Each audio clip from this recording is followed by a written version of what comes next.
السلام علیکم دوستوں، ویلکم ٹو اور یوٹیوب چینل دل مسلم۔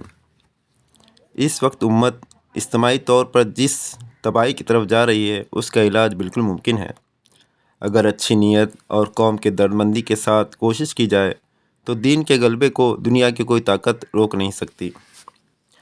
آج دنیا میں اسلام کو پیش کرنے کے لیے دنیا کو اسلام کی فکری، سائنسی اور علمی حقیقت کا یقین دلانا ہوگا۔ اسلام کے عملی نظام کی مثال پیش کرنی ہوگی اور اسلام کے کردار کو آشکار کرنا ہوگا۔ آج سائنس کی ترقی نے ہماری نوجوان نسل کے دماغ کو پراگندہ کر دیا ہے۔ ان کے ذہن عام تبلیغ کو قبول نہیں کرتے۔ اب وہ دین کے ہر مسئلے، حتیٰ کہ عقائد و ایمانیت کے باب میں بھی سوال کرتے ہیں۔ ان کے دماغ میں سوال اٹھتے ہیں کہ اب حالات بدل گئے ہیں، ہمیں 1400 سال پہلے نازل شدہ قرآن شریف کو ماننے اور اس کے قوانین پر عمل کرنے کو کیوں کہا جاتا ہے؟ فلاں چیز حلال کیوں ہے اور فلاں چیز حرام کیوں؟ وہ اسلام سے موجودہ دور کے سیاسی، معاشرتی اور معاشی مسئلوں کا حل جاننا چاہتے ہیں۔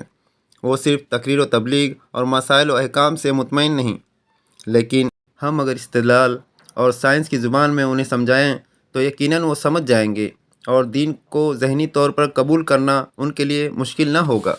ہمارے نوجوانوں کی دین سے دوری کی دوسری سب سے بڑی وجہ ہمارے قول و عمل میں فرق ہے۔ جب وہ اپنے ٹیچرز، والدین اور مبلغین کو دیکھتے ہیں جو بے عمل ہیں تو مایوس ہو جاتے ہیں کہ یہ لوگ کہتے کچھ اور ہیں اور کرتے کچھ اور ہیں۔ وہ بچہ زندگی میں کیسے سچ بول سکتا ہے جو دن بھر دیکھتا ہے کہ والدین ہی دن بھر جھوٹ بولتے رہتے ہیں؟ جب گھر میں باہر سے کوئی آواز لگاتا ہے تو ابو گھر بیٹھے بچے کے ذریعے کہلا دیتے ہیں کہ ابو گھر پر نہیں ہیں۔ جس بچے نے صبح شام والدین کو جھوٹ بولتے، گالی گلوچ کرتے اور رزق حرام کماتے دیکھا ہو، وہ کس طرح ایماندار اور اعلیٰ کردار کا مالک بن سکتا ہے؟ جب وہ اپنے ٹیچرز سے اعلیٰ کردار کی باتیں سننے اور وہ باتیں انہی میں نہ پائے تو پریشان ہو جاتا ہے، پھر وہ کیوں ہمارے احترام کریں؟